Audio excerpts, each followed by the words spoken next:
Hi hello, ഇന്നൊരു boat യാത്രയാകാൻ കരുതി. ഈ കാണുന്നത് ജലഗതാഗത വകുപ്പിന്റെ സി അഷ്ടമുടി ബോട്ട് സർവീസ് ആണ്. ഇതിലാണ് കേട്ടോ നമ്മൾ പോകുന്നത്. ഇഷ്ടസഖിയായ അഷ്ടമുടി, സാമ്പ്രാണിക്കുടി, മൺട്രോത്തുരുത്ത് എന്നിവിടങ്ങളിലേക്കാണ് നമ്മുടെ യാത്ര. ഇത് തേവള്ളി പാലം സോളമൻ എന്ന കലാകാരൻ നിർമ്മിച്ച ഒരു പ്രതിമയാണ് കേട്ടോ ഇത്. ഇതിനെ വിളക്കമ്പ എന്ന പേരിലാണ് അറിയപ്പെടുന്നത്. ഒരുപാട് തുരുത്തുകൾ ചേർന്നതാണ് അഷ്ടമുടി കായൽ. കൊല്ലത്തിന്റെ പ്രിയ കവി കുരിപ്പുഴ ശ്രീകുമാർ സാറിന്റെ ഫാത്തിമ തുരുത്ത് എന്ന കവിത നമുക്കൊക്കെ അറിയാലോ. ദേ ഈ കാണുന്നതാണ് കേട്ടോ ഫാത്തിമ തുരുത്ത്. അഷ്ടമുടി കായലിന്റെ മനോഹര ദൃശ്യങ്ങളിലൂടെ നമ്മൾ മൺട്രോ ഐലൻഡിലേക്ക് എത്തിക്കൊണ്ടിരിക്കുകയാണ് കേട്ടോ. നിറയെ പച്ചപ്പ് നിറഞ്ഞ കണ്ടൽക്കാടുകളാണ് മൺട്രോയെ കൂടുതൽ സുന്ദരിയാക്കുന്നത്.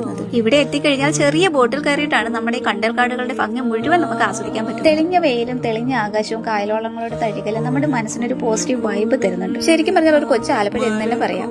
ഇതേ ലഞ്ച് കഴിക്കാനുള്ള സമയമായിട്ടുണ്ട് കേട്ടോ. ഫുഡിന്റെ കാര്യം ഒരു രക്ഷ. കുടുംബശ്രീ ഒരുക്കുന്ന സൂപ്പർ സീ ഫുഡാണ് നമുക്ക് ഇവിടെ കിട്ടുന്നത്. ഇതേ കണ്ടില്ലേ, കൊഞ്ച്, കണവ, കപ്പ, മീൻകറി തുടങ്ങി മലയാളികൾക്ക് ഇഷ്ടപ്പെട്ട എല്ലാ ഫുഡ് ഐറ്റംസും ഇവിടെ ഉണ്ട്. ഫുഡൊക്കെ കഴിച്ചിട്ട് നമ്മൾ നേരെ പോകുന്നത് മറ്റൊരു വിനോദസഞ്ചാര കേന്ദ്രമായ സാമ്പ്രാണിക്കുടിയിലേക്കാണ്. വിശേഷങ്ങൾ പറയാനെന്നോണം കാറ്റും തിടുക്കും കൂട്ടുന്നുണ്ട്.